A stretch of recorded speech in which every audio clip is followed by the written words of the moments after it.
하나님의 은혜가 오늘 한 날도 여러분 삶 가운데 가득하시기를 주님의 이름으로 축원을 드립니다. 디모데후서 오늘 1장 15절부터 18절까지 짧은 구절인데 짧지만 사도 바울이 아주 많은 내용을 담고 있는, 소위 말하자면 앞을 내다본다면 한 250년 뒤까지도 지금 바라봐야 되는 상황. 무슨 얘기냐면 한 313년까지 로마에서 이 기독교가 공식 인정되기 전까지 지금 요 시제부터 이제 따지고 보면 한 250년 이후로 250년까지 여러분이 아시다시피 로마가 이제 교회를 공식적으로 핍박을 하게 되겠죠. 이제 그러면서 어떻게 보면 지금 이제 핍박의 초기입니다. 핍박의 초기인데 이제 바울도 죽어야 되고 초기 때 많은 사람들이 이제 십자가형을 당하고 믿는다는 이유 때문에 고통을 당해야 됐고 또 핍박을 받아야 됐고 심지어는 이제 순교를 당해야 되는 이런 상황 가운데 있습니다. 근데 이 상황이 앞으로 한 250년 더 갈 거란 말이죠. 근데 더군다나 지금은 이제 시작인데 그런데 이 시작부터 사도 바울이 마음 가운데 참 가슴 아픈 고백을 하고 있죠. 오늘 15절 말씀이 시작되면서 아시아에 있는 모든 사람이 나를 버린 이 일을 내가 아나니. 아시아에 있는 사람이 다 버렸대요. 자기를 다 버렸답니다. 이게 뭔 얘기인가? 물론 하나도 빠짐없이 다 1번부터 100번까지 아니면 1번부터 교적부에 올라가 있는 모든 교회 성도들이 다 자기를 버리고, 여기서 이 버렸다라는 말은요 그냥 바울을 모르는 척했다가 아니라 환경과 여건과 배경상 배교했다는 얘기입니다. 배교. 그러니까 신앙을 버린 겁니다. 예수를 등지고 돌아가 버린 겁니다. 그러니까 세상으로 빠져버린 거죠. 이 성경에서요 배교하다라는 말은 파라핍토라고 그러는데 헬라어로. 요거보다 더 중요한 말은 이제 명사형인 배교인데, 배교. 지금 우리가 여기서 이야기하고 있는 배교라는, 아포스타시아라는 배교라는 단어는 딱 2번 나옵니다. 성경에서요. 헬라어로. 아포스타시아, 배교 2번 나오는데, 이 헬라어 아포스타시아에 2번 나오는 데가 어디냐면 사도행전 21장 21절에 내가 이방에 있는 모든 유대인을 가르치되 모세를 배반하고 아들들에게 할례를 행하지 말고 또 관습을 지키지 말라 한 다음을 그들이 들었도다. 이게 사도 바울이 옛날에 들었던 얘기네요. 무슨 얘기냐 하면 바울이 예루살렘에서 잡혔을 때, 잡혀가지고선 예루살렘에서 이 바울을 잡아 죽이려고 소동칠 때, 바로 이때 또 그 전에 사도 바울에 대해서 유대인들이 계속 고소를 하고 잡아서 죽이려고 할 때에 바울에게 뒤집어 씌운 그 혐의입니다. 뭡니까? 유대인들을 가르쳐서 모세를 배반하게 했다. 그러니까 율법을 지키지 말라고 얘기를 한 거를 유대교를 배반한 거, 모세를 배신하고 돌아선 걸로 이야기를 하고 있어요. 여러분 아시잖아요. 바울이 모세를 배신해서 등을 지고 모세를 버려버린 게 아니거든요. 모세가 이야기한 그 모세 오경의 율법과 예언자들이 이야기한 그 예언서, 그러니까 율법과 선지자. 제가 일주에도 말씀을 드린 것 같은데 성경의 표현상 이건 여러분 알아두시면 좋습니다만 율법과 선지자다라고 이렇게 같이 붙어서 표현이 되면요, 율법과 선지자 요거는 같이 요런 표현으로 쌓여 관용적인 표현이라고 보시면 됩니다. 마치 수거처럼 성경의 율법과 선지자 이러면 요거는 구약 성경을 이야기한다라고 받아들이시면 돼요. 구약 성경. 그러니까 바울은 그 구약 성경에서 말씀하고 있는 메시아가 바로 예수 그리스도라는 것을 정리를 하고 요약을 하고 완벽하게 정리를 끝낸 사람이거든요. 그래서 배교한 게 아닙니다. 배신한 게 아닙니다. 그때 그 배신했다 그럴 때 그걸 바로 요 단어를 씁니다. 바울이 지금 자기를 버리고 떠나간 이 배교자들에게 그 단어가 쓰이는 거예요. 그러니까 옛날에 그 얘기를 들었던 자기가 지금은 정말로 자기를 버리고 도망간, 예수를 버리고 세상으로 간 그들을 이야기하고 있습니다. 그래서 오늘 본문에서는요, 사도 바울이 분명히 이제 앞으로 250년간 이걸 겪어야 되는데 이 시작부터 쉽지가 않습니다. 처음부터 쉽지 않아요. 그렇죠. 사도 바울이 우리가 앞서서도 디모데 전서, 디도서에서 이제 살펴봤지만 이제 고통이 시작되기 때문에 분명히 바울이 얘기하지 않습니까? 복음, 우리가 지켜야 될 메시지인 복음을 지키려면 복음과 함께 고난도 받아야 된다. 이 이야기를 하지 않습니까? 그 고난 못 받겠다는 거죠. 그래서 떠나가 버립니다. 등을 지고 배신하고 세상으로 가버립니다. 그래서 오늘 15절에 아시아에 있는 모든 사람이 나를 버린 이 일을 내가 하나니 그 중에는 부겔로와 호모게네도 있느니라. 왜 이 두 사람 이름만 이렇게 부각이 됐을까요? 아마 이 두 사람이 어찌 보면 초창기 바울과 함께 했었던 사람일 수도 있고요. 가장 가능성 있는 것은 교회 안에 영향력이 있는 사람이었다라고 추정이 됩니다.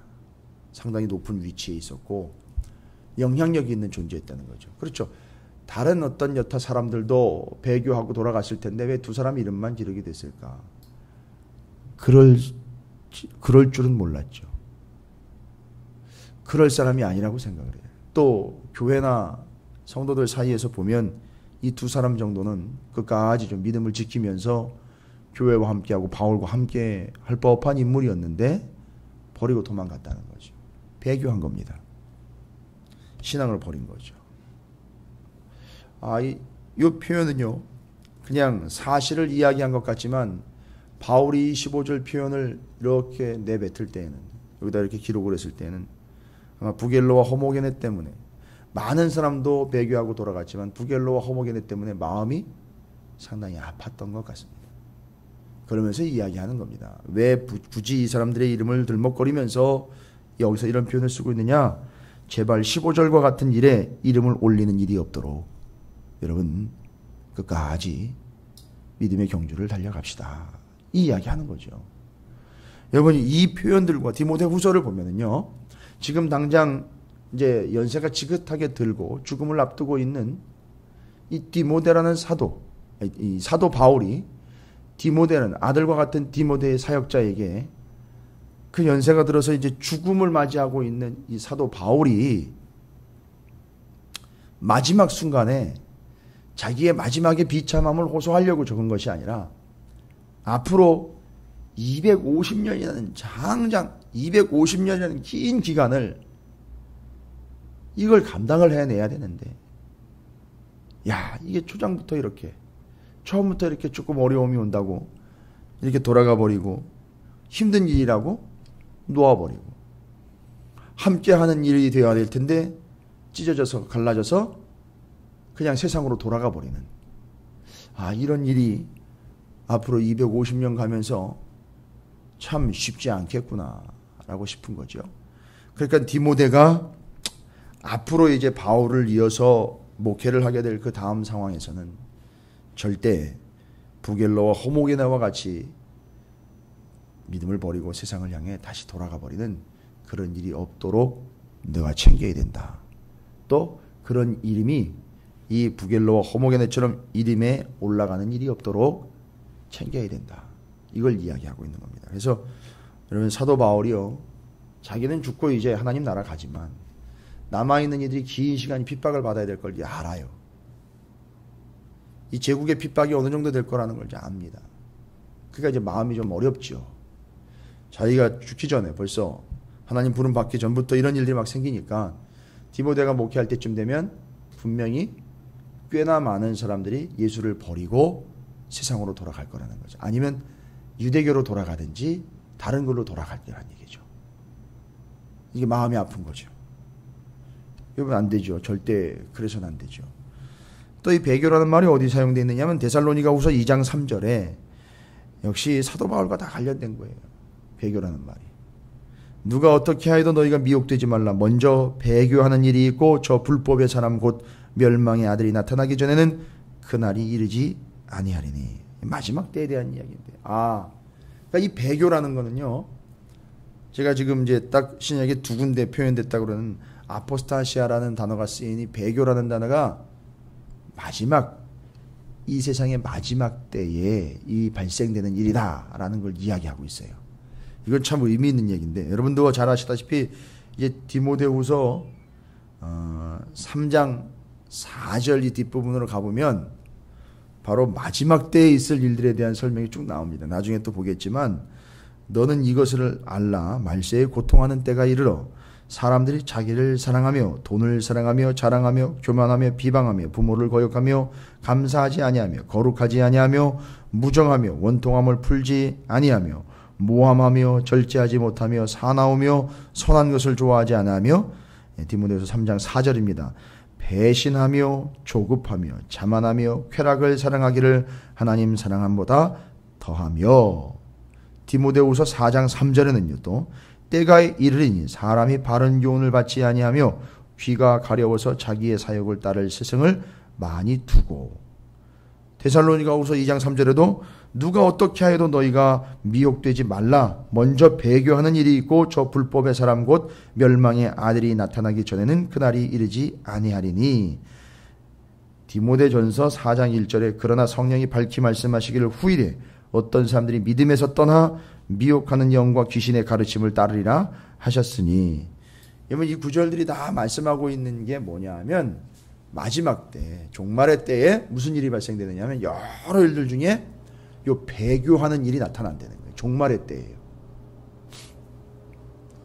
사도 바울은 이야기하고 싶은 건 딱 하나입니다. 배교라는 것은 끝날에 나타날 현상이 되는 거죠. 뭘 이야기하는 거냐면 이 세상의 끝날이기도 하지만 여러분 보시면 배교하는 인생은 주님을 버리고 세상으로 돌아가거나 주님을 버리고 다른 곳으로 돌아가는 사람들은 인생이 끝났다라고 보면 된다. 이렇게 얘기하려고 하는 거예요.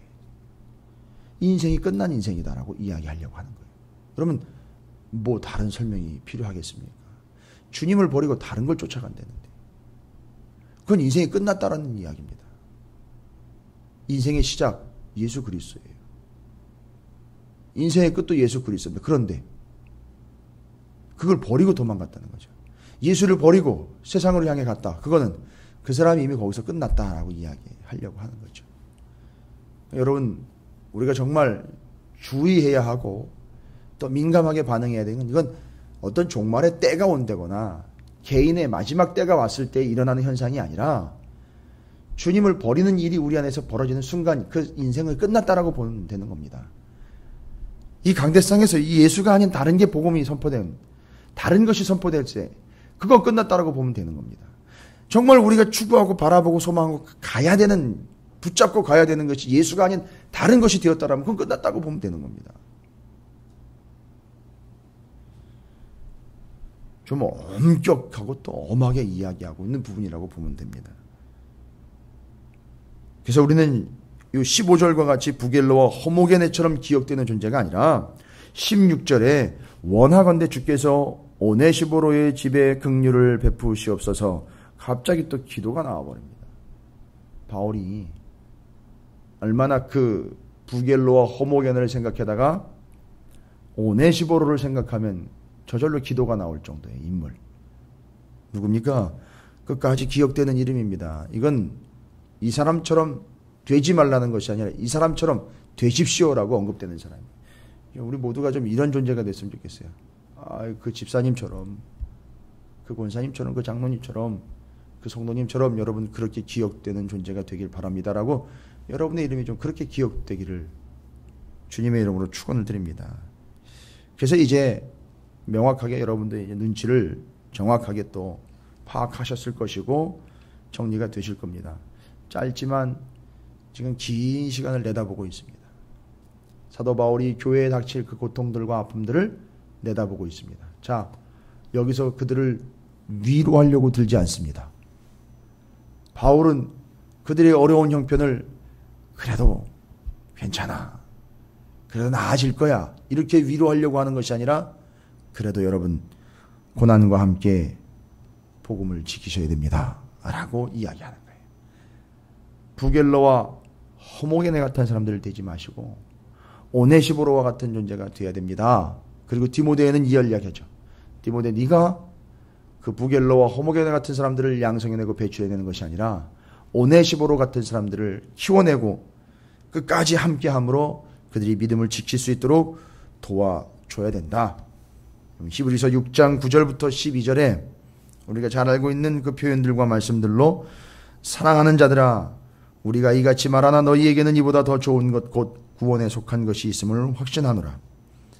하나님은 불의하지 아니하사 너희 행위와 그의 이름을 위하여 나타낸 사랑으로 이미 성도를 섬긴 것과 이제도 섬기고 있는 것을 잊어버리지 아니하시느니라. 우리가 간절히 원하는 것은 너희 각 사람이 동일한 부실함을 나타내어 끝까지 소망의 풍성함에 이르러 게으르지 아니하고 믿음과 오래 참음으로 말미암아 약속들을 기업으로 받는 자들을 본받는 자 되게 하려는 것이니라. 여러분, 믿음과 오래 참음이라는 것이 눈에 확 들어옵니다. 믿음과 오래 참음이다. 지금 여기 15절부터 18절에 이야기하고 있는 믿음을 버리고 돌아가고 있는 그 배교의 현장에서 우리가 그들에게 해줄 수 있고 우리가 또 붙잡을 수 있는 건 이건 믿음과 오래 참음이라는 거죠. 끝까지 참음으로, 끝까지 기다림으로 그 끝에는 무엇이 있습니까? 마지막 때는 심판이 있을 것이고 그때 구원, 온전한 구원이 기다리고 있을 테니 여러분, 힘들고 고통스럽고 아프지만 등을 보이며 돌아가는 일이 없기를 소망합니다. 라고 축복으로, 권면으로, 다짐으로 말씀을 전하고 있습니다. 여러분, 구체적인 명단까지 언급되는 걸 보면 많은 사람들이, 그것도 영향력이 있는 이들이 배교자들이 되었다라는 걸 우리는 알 수 있습니다. 우리는 경계해야 된다는 거죠. 이 부겔로와 호모게네를 지목을 한 이유가 있습니다. 어느 누구도 여유롭지 않다는 거죠. 어느 누구도 고통의 순간이 다가오면 부겔로와 호모게네 같은 사람도 돌아갔다, 이 이야기하는 겁니다. 그러니까 여러분도 돌아갈 수 있습니다.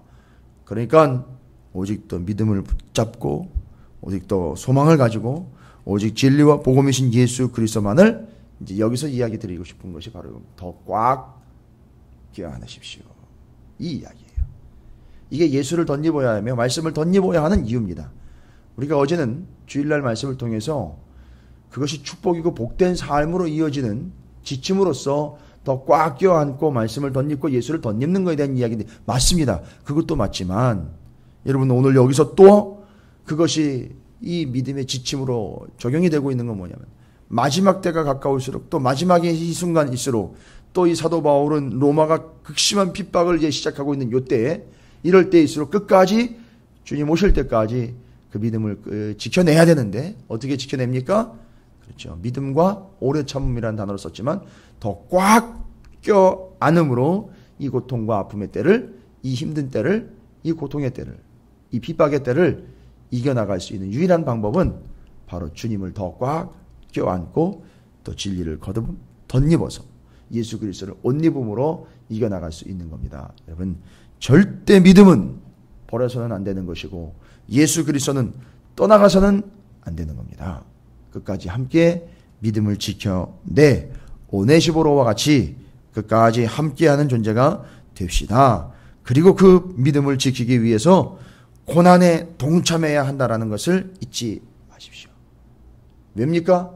지금 당하는 고난은 장차 받을 영광에 비하면 별로, 그 어마어마한 영광에 비하면 지금 받는 고난은 비교할 수 없습니다. 그러니 이 고난을 이겨냅시다. 또한 구원받은 이후 영원한 삶을 살게 될 그 시간에 비하면 지금 받는 고난은 잠깐의 고난이니 이겨냅시다. 이렇게 얘기하는 겁니다. 이게 사도 바울이 지금 250년의 지속적인 핍박을 내다보면서 교회와 성도들과 교회의 지도자들을 향하여 권면하고 있는 바입니다. 여러분, 이거는 오늘날 우리에게도 동일한 권면입니다. 기왕지사 예수를 믿은 것, 주님 다시 오실 때까지 끝까지 그 복음과 함께 고난도 또 받아야 된다는 사실, 사도 바울이 정확하게 이야기하고 있습니다. 예수 믿으면 만사형통, 예수 믿으면 좋은 일만 있는 것이 아니라는 거죠. 복음을 어떻게 이렇게 변질시켜 왔는지, 이것을 깨고 있는 이 오늘날 교회의 현실들이 너무 어려우니까 성도들이 받아들이려고 하질 않습니다. 예수를 믿다 보면 어려운 일도 생깁니다. 예수를 믿다 보면 죄송합니다만 죽을 수도 있습니다. 이야기를 똑바로 전해주지 않습니다. 예수 믿으면 좋은 일만 생깁니다. 예수가 부적입니까? 아니거든요. 예수님 때문에 고난을 당할 수도 있습니다. 예수님께서 당하신 것처럼 예수님 때문에 고난을 당할 수 있습니다. 그러나 우리는 그것으로 더 믿음을 가지고 온전히 오래 참음으로 구원을 이루어내는 존재가 되어야 된다라는 것을 당부를 거듭하고 있습니다. 사도 바울의 이 애틋한 마음을 여러분이 좀 바라보시길 바랍니다. 자기야 뭐 하나님 부름 받아가면 그건 자기는 여기 있어도 좋고 부름 받아가도 좋다고 분명히 얘기했어요. 그런데 남아있는 교회와 성도들이 그 고통들을 감당을 하며 믿음을 지켜가기를 바라는 거죠. 그러면서 18절에 그의 기도가 원하건대 주께서 그로 하여금 그날에 주의 긍휼을 입게 하여 주옵소서라고 오네시보로와 또 믿음을 지켜내는 이들을 위하여 축복의 기도를 하고 있습니다. 끝까지 그들이 긍휼을 입는 자들이 되게 하여 주시옵소서. 그러면서 디모데에게 그 오네시보로에 대해서 이야기하죠. 또 그가 에베소에서 많이 봉사한 것을 내가 잘 아느니라. 에베소에 있을 때에 섬기면서 믿음을 지켜낸 그를 기억을 해내고 있습니다. 바로 그들처럼 버리고 도망가는 일이 아니라 바로 오네시보로처럼 기억되는 존재가 되기 바랍니다. 라고 이야기합니다. 이 말씀은 이제 뒤에 디모데후서 4장 10절과 11절에 이야기하고 있는 그 부분과 일치하는 겁니다. 거기도 나와 있습니다. 데마는 이 세상을 사랑하여 나를 버리고 데살로니가로 갔고 그레스게는 갈라디아로 디도는 달마디아로 갔고 누가만 나와 함께 있느니라 내가 올 때에 마가를 데리고 오라 그가 나의 일에 유익하니라 라고 이야기하고 있죠. 이게 그 당시 상황입니다, 여러분. 그 당시 상황. 그 당시 상황은 좀 우울하겠지만 여러분 우울하다고 복음을 버려서는 안 됩니다. 힘들다고 복음을 버려서는 안 됩니다. 잠깐의 아픔이 있다고 복음을 버려서는 안 됩니다. 짜증난다고 예수를 버려서는 안 되는 거지요. 끝까지 믿음을 가지고 오래 참음으로 주님 다시 오실 때까지 그 고통도 넉넉하게 이겨내는 오네시보로와 같은 믿음으로 그 고통들을 이겨내는 우리의 삶과 또 여러분 삶 가운데 어떤 어려운 일과 고통이 있을지라도 절대 예수 그리스도와 복음만큼은 버리지 아니하는 오히려 그럴 수 있을수록 제가 아까도 말씀드린 바처럼 주님을 더 꽉 껴안고 진리의 말씀을 더 꽉 껴안고 복음을 더 꽉 껴안는 아펜디오의 삶을 살아가시기를 주님의 이름으로 축복을 드립니다. 더 꽉 껴안고 덧입는 삶, 위로부터 오는 것으로 또 채워지는 삶이 여러분의 삶에 되시기를 주님의 이름으로 축원을 드립니다.